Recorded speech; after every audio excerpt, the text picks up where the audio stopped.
Imagine a world where draft dreams, media drama, and behind-the-scenes power plays collide, and right in the middle of it all is the Cleveland Browns and a name on everyone's lips, Shedeur Sanders. You've heard the rumors, you've seen the headlines, but what really happened? What's going on behind closed doors in Berea? And why does it feel like this story is just beginning? Buckle up, Browns fans, because what I'm about to tell you isn't just a draft recap. It's the beginning of something much bigger. So be sure to hit that like button and follow me for the details. Let's start with a wry smile and a few well-chosen words.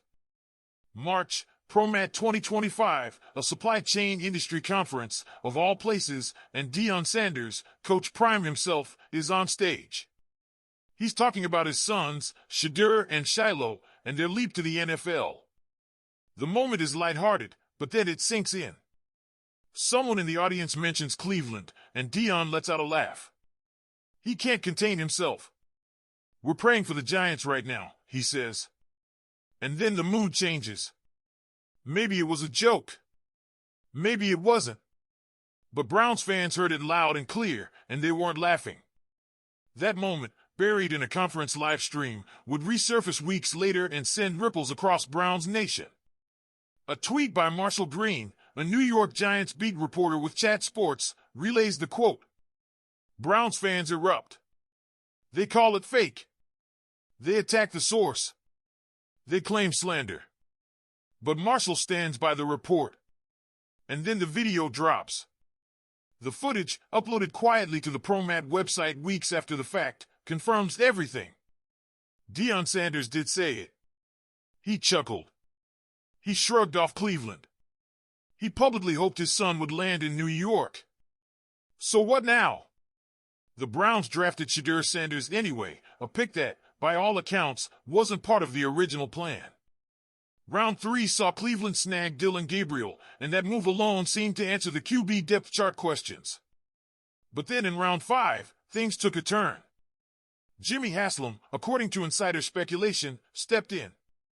With dollar signs and jersey sales in mind, he reportedly overruled the football ops team and demanded Shedeur. Not for a strategic advantage. Not for team fit. But for business. The pick shipped the Browns' war room dynamic. Gabriel was supposed to be their developmental guy. And now, just 2 rounds later, a QB with a bigger name and a louder storyline joined the same roster. The result? A quarterback room packed with veterans and rookies alike, Deshaun Watson, Jameis Winston, Dillon Gabriel, and now, Shedeur Sanders. Someone's getting cut. That's inevitable. But who? And more importantly, why? Then there's the elephant in the room. How does the coaching staff really feel about this? Kevin Stefanski and Andrew Berry are professionals, but they didn't pick Shedeur. That matters.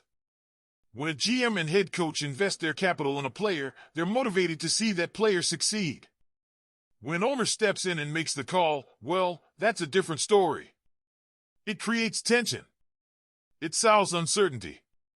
And in a franchise with a long history of quarterback turnover and instability, it raises serious concerns. Still, the ball is in their court now, literally. The Browns must coach Shedeur Sanders. He's not just a viral clip.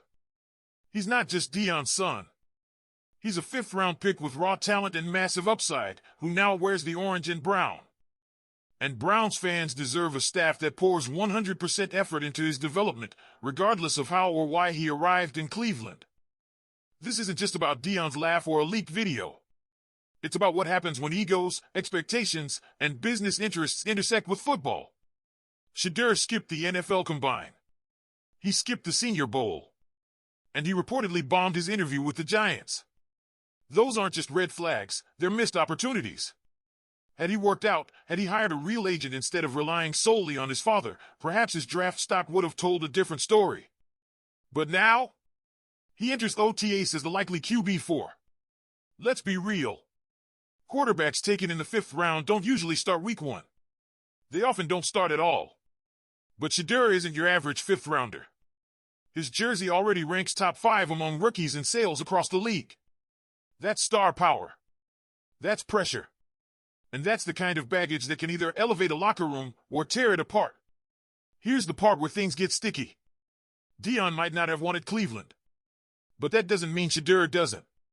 We need to separate the two. Maybe, just maybe, Shedeur sees an opportunity here. Maybe he wants to prove every front office wrong. Maybe he's already dreaming of being the guy that finally brings stability to the most cursed position in Browns history. But none of that will matter if the organization doesn't buy in. And that's the heart of the story, folks. What will the Browns do with Shedeur Sanders now that they have him? How will he respond to being overlooked, doubted, and laughed at? And can a team that cycled through quarterbacks like trading cards finally commit to developing one with actual star potential? Now it's your turn. What do you think, Browns fans? Was the Shedeur pick a stroke of brilliance or a publicity stunt gone too far? Drop your thoughts in the comments. Because here's the twist no one's talking about yet. This story isn't just about Shedeur Sanders.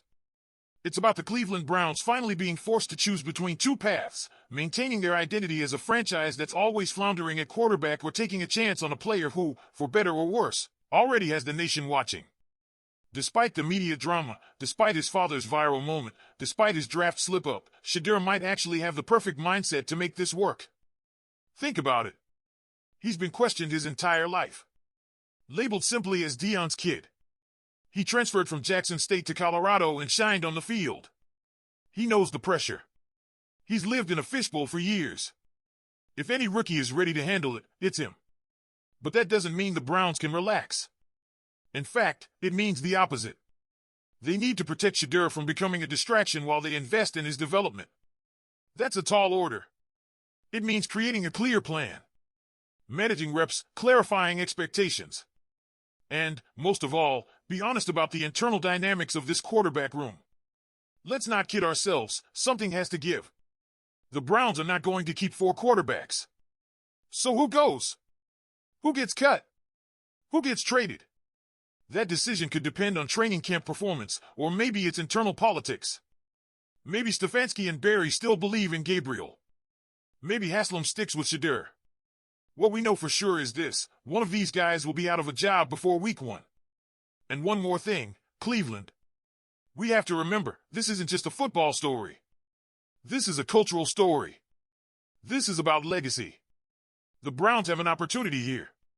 They can develop a young quarterback with elite instincts, quick release, leadership potential, and national prominence, or they can do it like so many others before them. The city is watching. The league is watching. And Shedeur Sanders? He's ready to prove the world wrong. Now, let me hear your thoughts. Do you think Shedeur has a real chance of playing in 2025? And don't forget to like and subscribe to the channel. Go, Browns!